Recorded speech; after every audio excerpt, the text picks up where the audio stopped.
Today's short is being brought to you by Goya Foods. If it's Goya, it has to be good.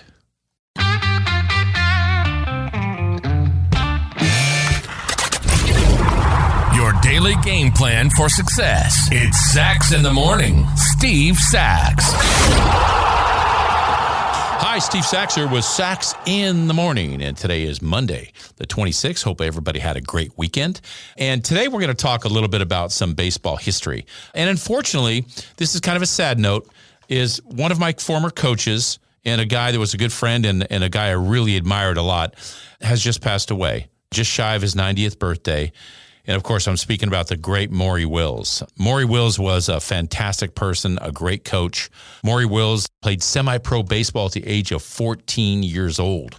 So, you know, at a young age, he was doing some really good things. And really the trademark for Maury Wills was his dexterity with the bat, how he was just such a great bunter. He can hit the ball kind of wherever he wanted, but mostly it was his great speed. Now, Maury himself would tell you, not the fastest guy in the world, but boy, he could steal bases. And there's a difference between the two. You couldn't be a slow guy and steal bases, of course, but Maury Wills had incredible instincts. He knew how to get the jump. The jump is where it's at, and that's what he used to tell us. And in 1962, Maury Wills stole 104 bases as a member of the Los Angeles Dodgers, and he won the MVP that year. He beat out the great Willie Mays, and that's kind of a hard thing to do.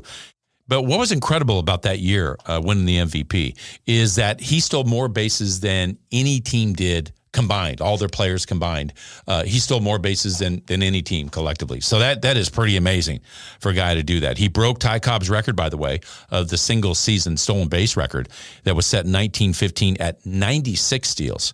And he did that, of course, again, with 104 stolen bases in 1962. He's a five-time All-Star, just a great player, two-time Gold Glove winner. Maury Wills was part of 3 World Series teams. And the crazy thing about this is he spent 8.5 years in the minor leagues because he was blocked by the great Pee Wee Reese. So here he was down there in the minor leagues. Who knows how many bases Maury Wills would have stolen. He stole just under 600 in his career. He really brought back the era of speed. That's what Maury Wills did. But I think it was a great thing about Maury Wills is we'd go down there in spring training, and he had what was called Maury's Pit. And Maury's Pit was a place where it was a half of a baseball field, half of an infield for that matter. And he would just sit down there and wait for you to come down and teach you how to bunt. And he taught me how to bunt. And I'll always be grateful for how simple he made it and how he gave you confidence that anybody could bunt. You just had to put in the work. Just the most amiable guy that you'd ever meet. I loved Maury Wills, and I'm sorry to see him go. But he had to go through a lot as well. And when Maury Wills was in, his first years in baseball, he was one of those guys that wasn't making a ton of money out of the gate. So he had to supplant his income in the offseason. And he did this with another great talent that he had, and that was his musical talent. Throughout most of his major league playing career, his salary wasn't enough, so he would go into the offseason and he would perform extensively as a vocalist and an instrumentalist, playing the guitar and the banjo and the ukulele. He appeared occasionally on television and frequently in nightclubs. He also cut a couple of records.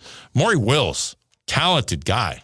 Not so far removed from what it was like way, way back when people had to go out and get a job in the offseason because it wasn't enough in the major leagues. But I think maybe one of the greatest things I admire Maury Wills from, I'm a big movie buff. Maury Wills dated Doris Day. Okay.